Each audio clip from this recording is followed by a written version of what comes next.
तू हंसी है तुझे हया लग जाए, मेरी नज़रों में आईना लग जाए, उसकी कदमों में जन्नत उतरे, जिसको माँ बाप की दुआ लग जाए, जिसको माँ बाप की दुआ लग जाए। हेलो फ्रेंड्स, मैं जयवीर बिस्ट एक बार फिर से आप लोगों के साथ नए वीडियो के साथ। आज जिस विषय पे चर्चा होने वाली है, वीडियो बनाने जा रहा हूँ, वो केवल किसी क्लास तक ही सीमित नहीं है, सभी कक्षाओं के लिए बहुत ही उपयोगी है और साथ ही साथ उन लोगों के लिए भी बहुत ही उपयोगी है जो लोग विभिन्न प्रतियोगी परीक्षाओं में बैठते रहते हैं और इससे संबंधित बहुत सारे प्रश्न विभिन्न प्रतियोगी परीक्षाओं में विगत वर्षों में पूछे जाते रहे हैं। आज हम चर्चा करने वाले हैं तापमान के पैमानों पर, जैसे डिग्री सेल्सियस या सेंटीग्रेड, केल्विन तापमान पैमाना, फ़ारेनहाइट तापमान पैमाना, और इन तीनों पैमानों में एक दूसरे के बीच में क्या संबंध होता है और किस तरह से इनको एक दूसरे में हम चेंज करते हैं, कन्वर्ट करते हैं, बदलते हैं कि किस तरह से फ़ारेनहाइट पैमाने को केल्विन पैमाने में चेंज करना है, सेल्सियस पैमाने को फ़ारेनहाइट में बदलना है, फ़ारेनहाइट पैमाने को केल्विन पैमाने में बदलना है, सेल्सियस पैमाने को केल्विन पैमाने में बदलना है। तो फ्रेंड्स, आज के इस वीडियो में हम ये जानने वाले हैं, और अभी तक जिन लोगों ने चैनल को सब्सक्राइब नहीं किया है वे चैनल को सब्सक्राइब कर लेंगे और बेल आइकॉन को दबाकर साथ ही वीडियो में इस सब को जानने के लिए अंत तक मेरे साथ बने रहेंगे और वीडियो को लाइक, शेयर और कमेंट भी करते रहेंगे। तो आइए फ्रेंड्स, आज के हम अपने टॉपिक पर आगे बढ़ते हैं।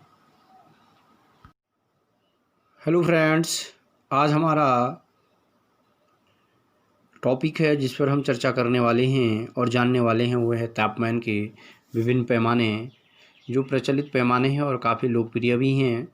तो आज हम इन पैमानों और इनके बीच में क्या संबंध है उसके बारे में चर्चा करेंगे। किस तरह से हम सेल्सियस पैमाने को फ़ारेनहाइट पैमाने में और केल्विन पैमाने में रूपांतरण करते हैं, इन तीनों पैमाने में आपस में क्या क्या संबंध है, फ़ारेनहाइट को केल्विन में बदलना, सेल्सियस को फ़ारेनहाइट में बदलना, सेल्सियस को केल्विन पैमाने में बदलना, इनके बारे में जानेंगे।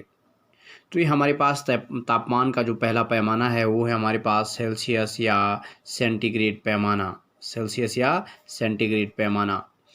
तो इस पे हमारे पास जो इसका निम्नतम बिंदु है वो 0 डिग्री सेल्सियस और अधिकतम 100 डिग्री सेल्सियस। इसके बीच में 100 बराबर खानों में ये पैमाना बटा होता है। कितने बराबर खानों में? 100 बराबर खानों में बटा होता है। और ये सबसे लोकप्रिय पैमाना भी है जिसको सेल्सियस या सेंटीग्रेड पैमाना भी कहते हैं।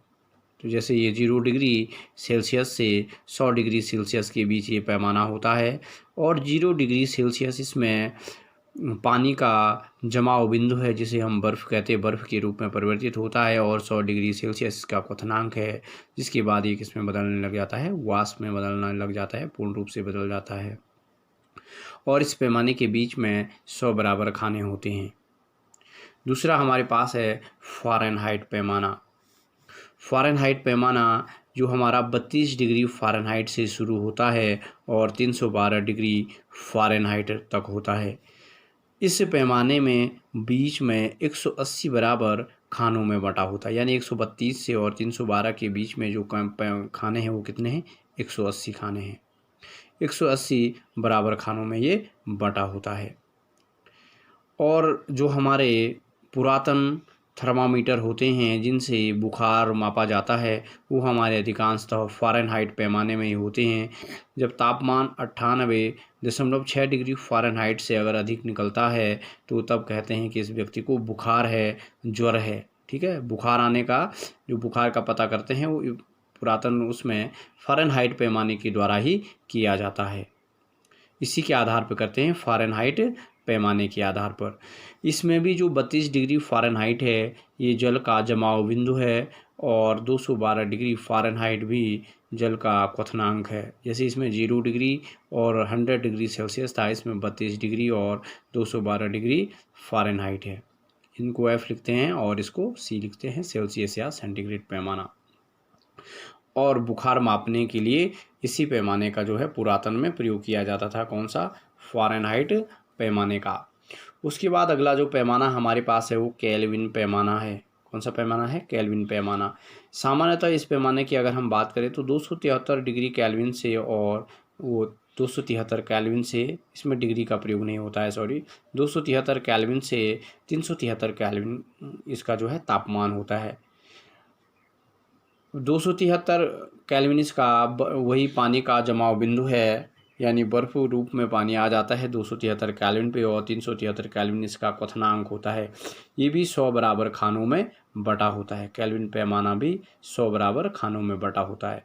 0 डिग्री केल्विन लगभग -273.15 डिग्री सेल्सियस के बराबर होता है 0 केल्विन का मान।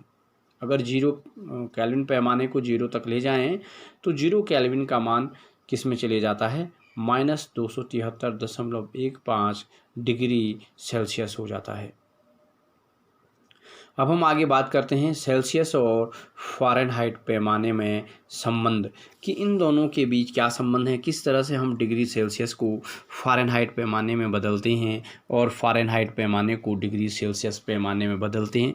तो आइए देखते हैं। बहुत ही आसान तरीका, हमें कुछ भी याद नहीं करना है, कुछ विशेष चीज़ें याद रखनी है कि सेल्सियस पैमाना कहाँ से शुरू होता है? 0 डिग्री सेल्सियस से, ठीक है, और कहाँ तक होता है? 100 डिग्री सेल्सियस तक।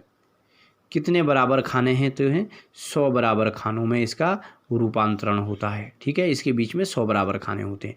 दूसरा पैमाना हमारे पास फ़ारेनहाइट पैमाना है। अभी अभी देखा हमने, फ़ारेनहाइट 32 डिग्री फ़ारेनहाइट से शुरू होता है, तो 32 डिग्री फ़ारेनहाइट, और कितने तक होता है? 212 डिग्री फ़ारेनहाइट तक। और इसके बीच में कितने बराबर खाने होते हैं? 180 खाने होते हैं इसके बीच में। अब इस संबंध को जानने के लिए क्या करते हैं? इसका 0 डिग्री यानी इसका 32 डिग्री, ये दोनों के दोनों बराबर हैं। ये बर्फ़ दोनों में ये क्या है? पानी का जमाव बिंदु है, पानी का जमाव बिंदु है ये, ठीक है, पानी का जमाव हो जाता है। इसमें 0 डिग्री सेल्सियस पे होता है, तो इसमें 32 डिग्री फ़ारेनहाइट पे होता है। 100 डिग्री सेल्सियस दोनों में ही पानी का क्या है? क्वथनांक है। और इन दोनों के बीच में खाने कितने? एक के बीच में 100 है और एक के बीच में 180 है। तो अब इनका एक दूसरे में इंटरचेंज कैसे करते हैं कि हमारे पास अगर सेल्सियस पैमाने को हमें फ़ारेनहाइट में बदलना है या फ़ारेनहाइट पैमाने को सेल्सियस पैमाने में बदलते हैं, तो देखते हैं क्या करते हैं। इधर डिग्री सेल्सियस को C लिख लेते हैं, और इसमें से इसका क्वथनांक, सॉरी, हिमांक जो इसका जमाव बिंदु है इसको घटा लेते हैं, तो 0 बटे ये कितने बराबर खानों में बटा है? 100 बराबर खानों में, तो अपॉन ये लिख लेते हैं, ठीक है। ध्यान से देखेंगे, बहुत ही आसान है, याद करने की आवश्यकता ही नहीं है हमें, केवल इसको समझ लेना है। ऐसी फ़ारेनहाइट को F लिख लेते हैं, और माइनस इसका जमाव बिंदु कितना है? 32 डिग्री। इसमें पानी का जो जमाव बिंदु है वो 32 है, और बटे कितने बराबर खानों में बटा है? 180, ठीक है। अब इसको आगे हल करेंगे तो C, क्योंकि -0 गया तो बटे 100 बराबर F माइनस 32 बटे 180। 0 से 0 कट गया, देख सकते हैं। 2 से 10 कटेगा तो 5 आएगा, 2 से 18 कटा तो 9 आएगा, यानी हमारे पास ये किस रूप में आया?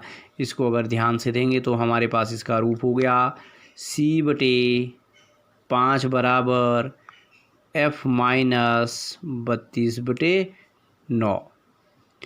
अब हमें अगर C के रूप में चाहिए कि हमें सेल्सियस में परिवर्त, तो C इक्वल टू क्या लिख लेंगे? 5 यहाँ गुणा में चले जाएगा, तो 5 F माइनस 32 बटे 9, ये हो गया हमारे पास। अब ये क्या हो गया? फ़ारेनहाइट और सेल्सियस पैमाने के बीच में संबंध। अगर हमारे पास सेल्सियस पैमाने में दिया है तो उसको यहाँ पे लिख लेते हैं। अब देखेंगे कि हमें अगर कहता है कि 10 डिग्री सेल्सियस को फ़ारेनहाइट में बदलिए, किस में बदलिए? फ़ारेनहाइट में बदलिए, F में बदलिए, ठीक है। तो जहाँ हमारे पास C लिखा है वहाँ पे 10 लिख लेंगे, और बाकी हम F का मान ज्ञात कर लेंगे। तो हम चलो सीधे इसी में रख लेते हैं, ऊपर वाले में तो सी की जगह पर 10/5 बराबर F माइनस 32/9। ये कट के आया 2 आ गया, ये इधर इसके साथ गुणा में चले जाएगा तो 9 दूना इम्प्लाइज है 9 दूना 18 बराबर, ये गुणा में चले गया और इधर क्या बचा F माइनस 32, तो F माइनस 32। अब F में चाहिए तो ये 32 इधर माइनस का इधर आके प्लस का हो जाएगा, तो F बराबर 18 धन 32, तो जोड़ लेंगे 8 2 10 का शून्यम, 3 1 4 एक हासिल था 5, तो 50 डिग्री फ़ारेनहाइट हो गया। ठीक है, कितना आया वो 50 डिग्री फ़ारेनहाइट, 10 डिग्री सेल्सियस बराबर 50 डिग्री फ़ारेनहाइट। ऐसे अगर हम सेल्सियस को चेंज कर डिग्री फ़ारेनहाइट को चेंज करने के लिए आता है तो हम उसको भी बिल्कुल इसी तरह से मान रख के फ़ारेनहाइट को डिग्री सेल्सियस में चेंज कर लेंगे। समझ गए, ये हमारे पास किस प्रकार से आया, समझ गए। ज़रूरी नहीं हम काट के इसको शॉर्ट करें, लेकिन जो हमारे पास लास्ट रूप दिया रहता है वो ये वाला दिया रहता है या ऊपर वाला दिया रहता है। ठीक है, तो इसलिए इसको किस तरह से कन्वर्ट करना है वो मैंने आपको बता दिया है। अब आते हैं हमारा अगला सेल्सियस और केल्विन पैमाने में संबंध पर।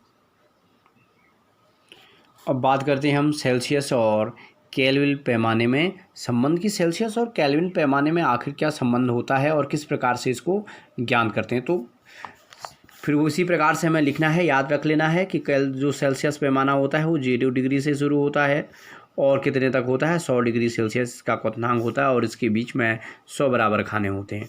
वही अगर हम बात करेंगे तो केल्विन पैमाना 273 के से शुरू होता है और कितने तक होता है 373 के तक शुरू होता है। इसके बीच में भी जो खाने की बात करेंगे तो 100 बराबर खाने होते हैं।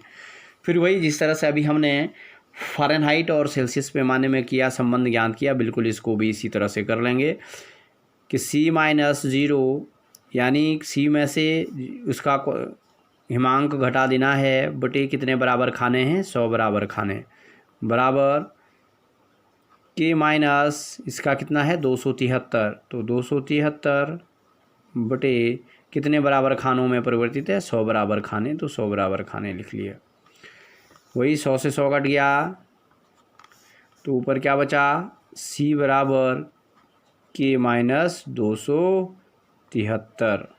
तो ये हमारे पास कि अगर सेल्सियस को केल्विन में बदलना है या केल्विन को सेल्सियस में बदलना है तो K equal to K minus 273 या K equal to C plus 273, ये दोनों स्थितियाँ हमारे पास आ जाती हैं और इस तरह से हम इनको हल कर लेते। कि मान हमारे पास आता है कि 40 डिग्री सेल्सियस को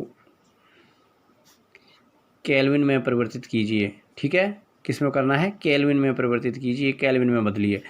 अब C का मान 40 है, केल्विन में बदलना है तो इस वाले का प्रयोग कर देंगे, तो K इक्वल टू C की जगह पे 40 धन 273।